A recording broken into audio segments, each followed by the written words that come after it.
നമ്മളെ നാടിൻ്റെ അവസ്ഥ വളരെ മോശമാണ്. ഞാൻ ക്രിസ്ത്യൻ പള്ളീൻ്റെ മേലെ കൂടെ വന്നിട്ട് പള്ളിപ്പറമ്പിൽ മേലെ കയറി നിൽക്കുകയാണ്.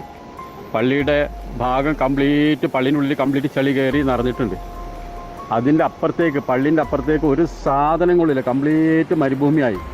നമ്മളെ വീട് അവിടെ ഉണ്ടെന്ന് തോന്നുന്നു, അവിടേക്കൊന്നും പറ്റിയിട്ടില്ല. അതിന് താഴേക്ക് അംസൻ്റെ മുമ്പിലുള്ള കെട്ടടക്കം കംപ്ലീറ്റ് 100% പോയി, ഒന്നുമില്ല. എന്തായാലും നമുക്കിപ്പോൾ ജീവൻ ബാക്കി കിട്ടി, എന്നാലും ഒരുപാട് ആൾക്കാർ പോയിട്ടുണ്ട്.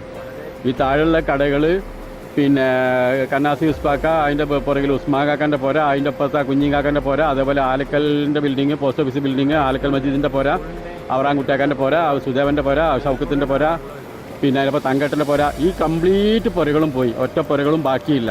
അതിൻ്റെ ഉള്ളിൽ കുറേ ആൾക്കാർ കുടുങ്ങി കിടക്കുന്നുണ്ട്. എന്താണ് അവസ്ഥ എന്നറിയില്ല. രക്ഷപ്പെടുത്താൻ ഒരു മാർഗ്ഗം ആർക്കും കാണുന്നില്ല. കാരണം ഇങ്ങോട്ട് ഫയർഫോഴ്സിനോ മറ്റുള്ള ആൾക്കാർക്ക് വരാൻ ഒരു വഴിയില്ല.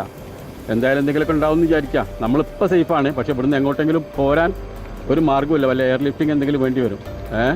എന്തായാലും ഇനി ബാക്കിയുള്ള ആൾക്കാർക്ക് പ്രയാസമൊന്നും ഇല്ലാതിരിക്കാൻ വേണ്ടി ദുആ ചെയ്യാം. അതൊക്കെ അള്ളാൻ്റെ കഥയാണ്.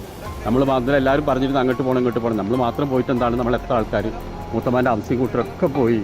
എന്തായാലും പഠിത്തം കേൾക്കട്ടെ.